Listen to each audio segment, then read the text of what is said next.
Je m'appelle Céline Pan, 20 ans.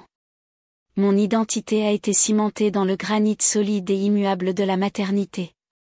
Chaque ride de mon visage, chaque cheveu gris raconte l'histoire de nuits blanches, de fortes fièvres, de premiers jours d'école et de cœurs brisés que j'ai réparés par des mots de réconfort. Mon fils, Beau, a toujours été le soleil autour duquel tournait mon univers.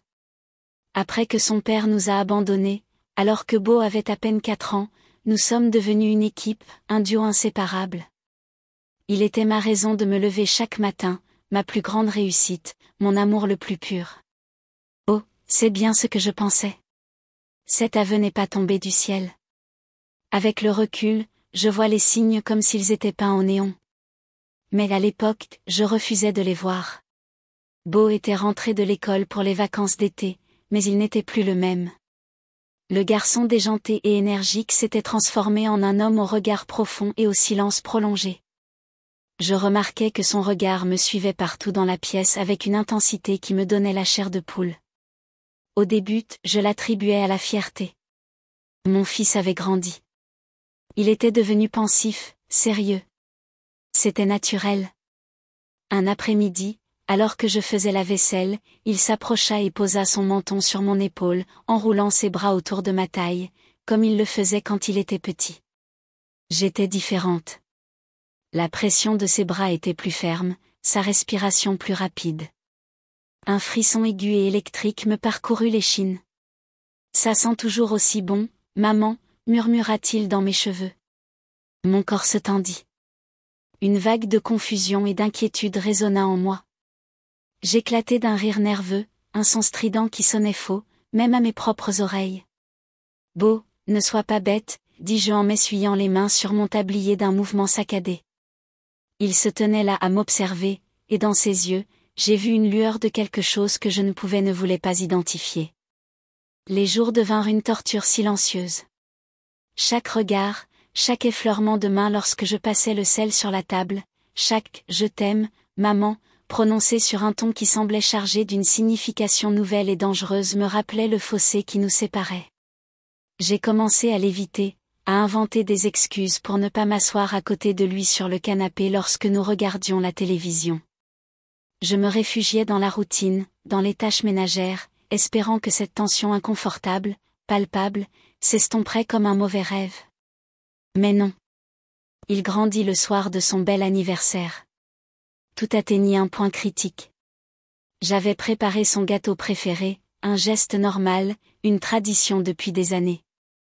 Lorsqu'il souffla les bougies dans l'obscurité, éclairé seulement par la faible lueur de la lune, il se pencha vers moi, un mouvement lent et délibéré. Une panique froide et aiguë me transperça. Je retirai ma main en même temps, brûlée magnifiquement. « S'il te plaît », fut tout ce que je pouvais dire.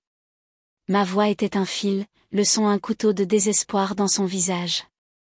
Il se retourna et monta l'escalier sans un mot, me laissant seule dans la cuisine sombre, tremblante, mon cœur battant contre mes côtes comme un oiseau en cage. C'était le calme d'avant l'orage, et la tempête arriva 2 jours plus tard dans la clairière avec sa confession, marchant entre nous comme un fantôme fait de mots qui ne devraient jamais être prononcés. Je lâchai sa main et reculai d'un pas après mes mots. « Tu es mon fils. Nous ne pouvons pas aller par là. » Il s'arrêta. Le monde semblait retenir son souffle dans l'air frais du soir. Son visage, qui s'était empli d'un fragile espoir quelques instants auparavant, s'assombrit. Ce n'était pas seulement de la tristesse, c'était une honte profonde, une douleur qui s'était adoucie en lui, rendant son expression habituelle. Les épaules droites, voûtées, il secoua lentement la tête, n'osant pas me regarder dans les yeux. « Je suis désolé », murmura-t-il, et sa voix était si brisée que je pus à peine répondre. « Je ne le pensais pas. Je ne voulais pas te faire, comme ça. » Le chemin du retour vers la voiture fut le trajet le plus long et le plus silencieux de ma vie. Son regard sur mon dos était comme un poids physique. Chaque bruissement de feuilles sèches sous mes pieds, chaque chant d'oiseau lointain m'accusait. Où avais-je fait une erreur? Avais-je été trop aimante, trop présente, brouillant les frontières de l'amour maternel au point qu'il ne pouvait plus les distinguer? Un crime? Un serpent venimeux commença à se tortiller dans mon ventre. En rentrant, il marmonna quelque chose à propos d'aller dans sa chambre et monta les escaliers deux par deux. On entendit le bruit de la porte se refermer, le claquement qui résonna dans tous les recoins de la maison et au plus profond de mon âme. Je m'effondrai sur le canapé du salon, là où je l'avais bercé tant de fois lors de ses cauchemars, et j'enfouis mon visage en moi. Le silence résonna, interrompu seulement par le tremblement de ma propre respiration, emplissant la pièce de ses souvenirs, des photos de son enfance souriante, des dessins d'enfants collés sur le réfrigérateur, de sa veste préférée accrochée au porte-manteau. Chaque objet était un rappel de ce que nous étions et de ce que nous étions maintenant, des fractures irréparables.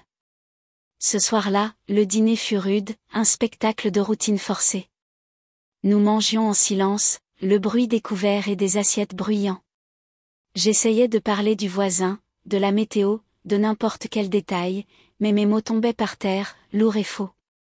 Il ne disait rien, poussant ses légumes dans son assiette. La distance entre nous à cette petite table semblait un abîme infranchissable. Le lendemain, la tension ne s'était pas apaisée. Elle s'était intensifiée. Beau passait le plus clair de son temps enfermé dans sa chambre. J'errais dans la maison comme un fantôme, à faire des choses toute seule, mon esprit piégé dans un labyrinthe de confusion et de peur. L'après-midi, je décidai qu'il fallait qu'on parle, qu'on fixe des limites claires, qu'on nous remette sur les rails d'une manière ou d'une autre. J'inspirai profondément et frappai doucement. Sa porte était ouverte, je pouvais entrer. Il n'y eut pas de réponse. Je poussai la porte. La pièce s'assombrit lentement, les rideaux tirés. Il était assis au bord du lit, la tête entre les mains. Quand il me vit, il la ramassa. Ses yeux étaient rouges. Mon cœur se serra. Beau, il faut qu'on parle de ce qui s'est passé. À quoi bon parler de ça demain, maman, dit-il, sa voix pleine d'amertume. J'étais surprise. Tu as déjà tout dit. Je suis perplexe. C'est mal. Dernière pensée. Ce n'est pas si facile. Je m'assis à côté de lui, gardant une distance prudente. Tu es mon fils, et je t'aime plus que tout au monde, mais par amour, tu es l'amour d'une mère. Le problème, c'est que ça peut être tout ça. Il rit, une voix sèche, sans humour, pure. Et qui définit la pureté? Maman, la société, l'église, les voisins. Suivez en un. Mode d'emploi, un thème magnifique. Ne dis pas ça. Tu as subi beaucoup de pression avec tes études. Ne me traite pas comme un patient. Bon, je ne suis pas confus, je ne suis pas malade. Je sais exactement ce que je ressens, et c'est la chose la plus réelle et la plus terrifiante que j'ai jamais vécue de ma vie. Je le fixais, paralysé par l'émotion brute dans sa voix. Il y avait une conviction qui défiait tous mes arguments, pas la confusion d'un adolescent. Alors, que proposes-tu, parvins-je à dire d'une voix à peine murmurée. Que allons-nous devenir? Vivrions-nous cachés? Aurions-nous honte de chaque regard, de chaque geste? Détruirions-nous notre famille, le peu que nous avons, sur un coup de tête? Tu crois que c'est un caprice pour moi? Ses yeux brillaient de larmes de frustration. Ça me déchire de l'intérieur, maman. Chaque jour à tes côtés, sachant que je ne peux pas, que je ne devrais pas, c'est une torture. À ce moment-là, ce qui me vint à l'esprit, ce n'était pas l'homme qui m'avait confronté, mais le petit garçon de 4 ans qui pleurait parce que son père partait. La même douleur, la même désolation, et une partie de moi, profondément instinctive et maternelle, voulait traverser la pièce et le réconforter, lui promettre que tout irait bien. Mais une autre partie, terrifiée, me maintenait fermement à ma place. Je savais que, dans ce contexte nouveau et dangereux, ce ne serait plus innocent. Ce serait un message contradictoire, de l'huile sur le feu qu'il fallait éteindre. Beau, dis-je, mettant toute la fermeté que je pouvais dans ma voix. Ce que tu ressens, quoi que ce soit, tu dois t'arrêter. Pour toi et pour moi. Tu es jeune, ta vie va commencer. Tu vas rencontrer quelqu'un, une femme merveilleuse, et tu fonderas une famille. Et je serai ta mère et la grand-mère de tes enfants. C'est le seul avenir possible pour nous. Il me regarda, et pour la première fois, je lus de la résignation dans ses yeux, une acceptation sombre et douloureuse. C'est ce que tu veux, dit-il doucement. Oui, hochai-je la tête, même si une partie de moi se rebellait contre la certitude de mes propres mots. C'est ce qui doit arriver. Il se retourna et se dirigea vers la fenêtre, écartant légèrement les stores. Un rayon de lumière traversa l'obscurité de la pièce, illuminant la poussière qui dansait dans l'air. Alors, je suppose qu'il n'y a plus rien à dire, murmura-t-il à la vitre. J'ai quitté sa chambre, le cœur brisé. J'avais réussi à poser les limites. J'avais dit les mots justes, les mots qu'une mère devrait prononcer. Mais pourquoi, alors, avais-je l'impression d'avoir commis la plus grosse erreur de ma vie? Pourquoi la certitude dans son regard m'avait-elle fait remettre en question ma propre vérité? La décision de maintenir notre rôle, de nous protéger, lui et moi, de nous-mêmes, a été la plus douloureuse que j'ai jamais prise. Car pour ce faire, j'ai dû rejeter une part de son âme qui s'offrait à moi, aussi mal avisée fût-elle. Et dans le silence qui a suivi, j'ai su que la bataille n'était pas terminée, qu'elle ne faisait que commencer. La semaine qui a suivi a été un exercice épuisant dans la retenue. Notre maison, qui avait toujours été un refuge, devint un champ de mines émotionnelles. J'ai calculé mes mouvements pour ne pas le croiser dans le couloir. J'ai programmé mes repas pour qu'ils ne coïncident pas avec les siens. Si nos regards se croisaient, ne serait-ce qu'une seconde, c'était comme si un courant électrique traversait la pièce, une tension chargée de tout ce qui n'était pas dit, de tout ce qui ne pouvait être dit. Il était pâle, les yeux cernés. Je dormais à peine, retournant sans cesse la même question dans mon lit.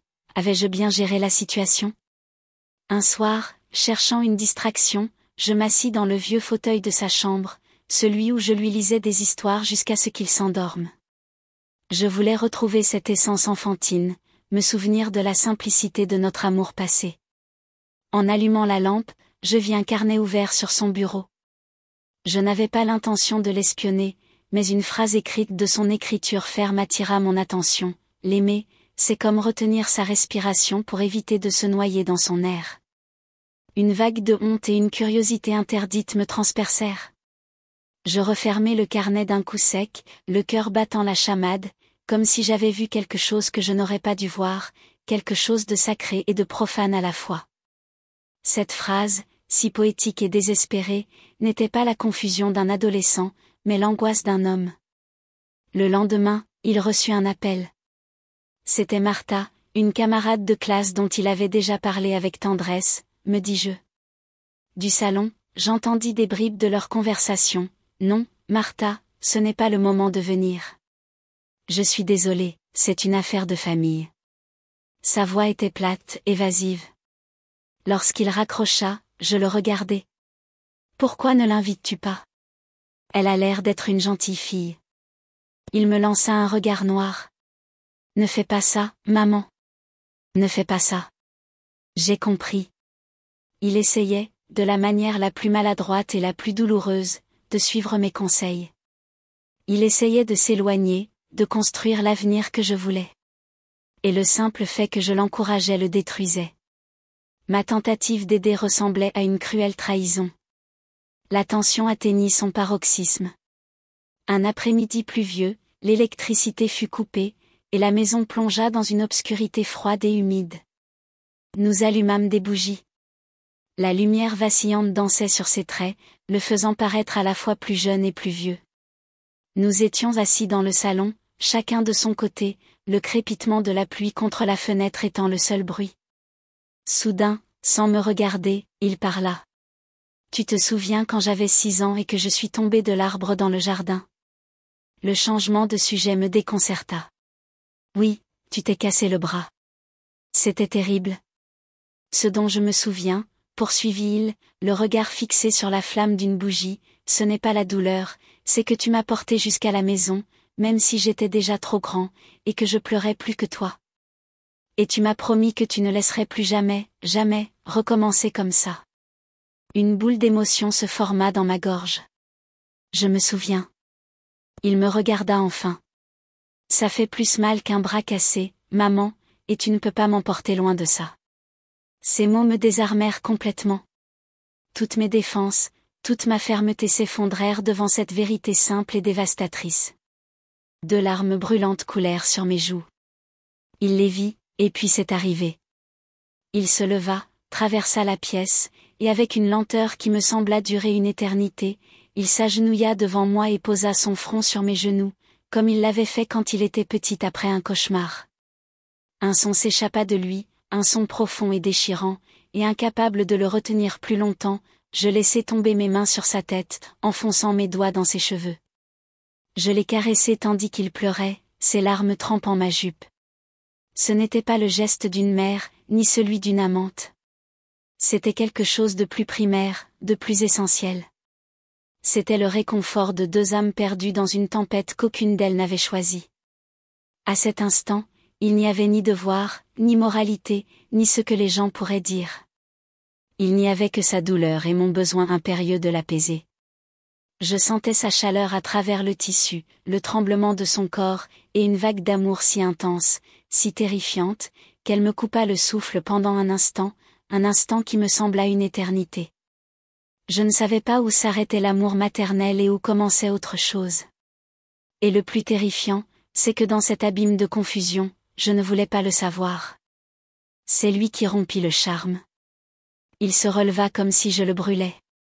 Ses yeux, encore brillants de larmes, étaient emplis de panique. « Je suis désolé, alta-t-il. Je ne devrais pas. Je ne peux pas. » Et il se précipita sous la pluie, laissant la porte d'entrée grande ouverte. Je restai là, tremblante, mes mains brûlant encore de ses cheveux, l'odeur de son shampoing se mêlant à la pluie. La pluie imprégnait l'air. Que venait-il de se passer? Que avais-je laissé se passer? Je m'étais tellement approchée de l'abîme que j'en voyais le fond, et une partie de moi, une partie que je ne reconnaissais pas, avait voulu s'y jeter. Quelques heures plus tard, il revint, trempé et tremblant. Nous n'échangeâmes pas un mot. Le lendemain, il se réveilla avec de la fièvre. La réalité, dure et pragmatique, fit de nouveau irruption. Je devais prendre soin de lui. Je lui préparai du thé, mis des linges froids sur son front, m'assis à côté de lui pendant qu'il dormait. La maladie l'avait rendu vulnérable. Elle avait temporairement effacé la tension, mais je savais que c'était une trêve, pas une solution. En prenant soin de son corps, j'avais l'impression d'essayer de guérir la blessure de notre relation, mais l'infection était trop profonde. Un après-midi, alors qu'il dormait, son téléphone posé sur la table de nuit vibra, accompagné d'un message de Martha. « Mon beau, que se passe-t-il? Je m'inquiète pour toi. Ta mère m'a dit que tu étais malade. Tu as besoin de quelque chose? » Il ne bougea pas. Je fixai l'écran jusqu'à ce qu'il s'éteigne. Il lui avait parlé de moi, et j'étais intervenue sans le vouloir. Nous étions deux mondes en collision, et Martha, le symbole de l'avenir auquel j'aspirais tant, n'était qu'une spectatrice confuse de notre drame intime. J'ai réalisé que ce n'était plus seulement entre nous. Notre combat commençait à faire des victimes collatérales. Le poids de cette responsabilité pesait sur mes épaules, plus lourd que tout ce que j'avais porté auparavant. La décision que je prendrais ensuite allait non seulement définir notre avenir, mais aussi celui de tous ceux qui nous entouraient. Une vague de chaleur s'empara de lui au bout de 2 jours, mais un froid plus profond s'installa entre nous. La trêve était terminée. L'incident pluvieux planait dans l'air comme un fantôme, un moment de soumission qui nous avait montré combien la frontière était ténue entre le réconfort et l'abandon. Je ne pouvais plus me fier à mon instinct, car cet instinct, dans un moment d'extrême faiblesse, m'avait trahi. Ou peut-être pas. Peut-être m'avait-il révélé une vérité que je n'étais pas prête à accepter. C'est alors que je pris la décision la plus pragmatique, et en même temps, la plus déchirante de ma vie. Un après-midi, alors qu'il était dans le jardin, j'appelai l'université. Je parlais à son conseiller pédagogique d'une voix que je m'efforçais de garder ferme et neutre. J'expliquai qu'une situation familiale urgente exigeait que Beau revienne sur le campus plus tôt que prévu. J'inventai un mensonge à propos d'un projet de recherche de groupe qu'il ne pouvait manquer. J'ai raccroché le téléphone, me sentant la personne la plus vile du monde. Je manipulais sa vie, je le chassais de chez lui, tout cela pour ériger une barrière physique entre nous que la barrière émotionnelle ne pouvait pas maintenir. Quand je lui annonçai la nouvelle ce soir-là, je dis, « Votre conseiller a appelé. Il semble qu'il y ait un projet important. » Vous feriez mieux de revenir demain. Le silence était si épais que je le percevais. Je le regardais. Son visage était un masque de pierre. Non, il n'y avait ni surprise ni colère, juste une acceptation glaciale. Je comprends, dit-il. C'est pour le mieux, non? C'est tout. J'ai menti, chaque mot me déchirant intérieurement. C'est pour le mieux. Le matin de son départ se leva gris et nuageux, comme si le ciel avait pitié de nous. J'aidai à faire ses valises dans un silence rituel. Chaque vêtement qu'il pliait était un souvenir, chaque livre qu'il mettait dans le carton, un morceau de l'ascension que j'envoyais au loin. La maison qu'on vidait de ses affaires résonnait d'un écho terrifiant. Quand tout fut prêt, il se tint sur le seuil, le sac à dos sur l'épaule. Il me regarda, et pour la première fois depuis des semaines, je ne lus ni désir ni confusion dans ses yeux. J'ai vu une tristesse si profonde et si absolue que je savais que ce serait l'image que je porterais pour le reste de mes jours. « Prends soin de toi, maman, dit-il, sa voix un souffle léger. Toi aussi, mon chéri. Conduis prudemment. Il hocha la tête. Il y eut un instant d'hésitation, un gouffre s'ouvrit entre nous, là où auparavant nous avions vécu un adieu. Nous savions tous les deux que tout contact physique, aussi innocent soit-il, serait une torture. Il se retourna et se dirigea vers sa voiture. Je restai sur le seuil. Je le regardai démarrer le moteur et descendre la rue. La voiture devint de plus en plus petite jusqu'à disparaître au coin de la rue. Puis je m'effondrai. Je me glissai par le seuil sur le sol froid du porche, et je pleurai. J'ai pleuré pour mon fils, pour l'homme désemparé, pour la femme terrifiée que j'étais. J'ai pleuré pour l'amour que je ne pouvais pas créer, pour l'avenir que je devais détruire pour nous sauver, pour le vide insondable que son départ laissait derrière lui. Les jours passèrent, puis les semaines. La maison n'a jamais retrouvé son éclat. Le téléphone sonna, et je courus voir si c'était lui. Ses messages étaient courtois, bref, je suis bien arrivé, tout va bien. Ils étaient l'épitaphe de notre ancienne vie, mais c'était comme si une part essentielle de moi-même avait disparu avec lui. J'avais pris la bonne décision, la seule décision possible. Et pourtant, chaque soir, je me couchais avec le sentiment d'avoir commis un acte de déloyauté contre mon propre cœur. Un après-midi, 1 mois plus tard, je reçus une enveloppe sans adresse de retour. Il n'y avait pas de lettre, juste une page arrachée d'un cahier. C'était le poème entier, celui dont j'avais lu la phrase en cachette. Elle disait: l'aimer, c'est comme retenir son souffle pour ne pas suffoquer dans son air. C'est le vertige de l'abîme qu'on contemple du bord, la certitude que la chute serait douce, même en sachant que l'impact me briserait. C'est garder le nom le plus sacré dans sa bouche et c'est un blasphème. C'est vouloir être l'enfant qu'elle a bercé et l'homme qui la regarde dormir dans la même éternelle fraction de seconde. C'est l'amour le plus pur et le plus interdit. Et je ne sais pas comment continuer à vivre dans ce silence qui crie son nom. J'ai lu ces mots encore et encore jusqu'à ce que l'encre soit effacée par mes larmes. Ce n'était pas seulement une confession de désir, c'était la carte de sa douleur, le témoignage d'un combat que je n'avais vu que depuis le rivage. Et à cet instant, j'ai compris la véritable ampleur de ma décision. Je n'avais pas choisi entre le bien et le mal.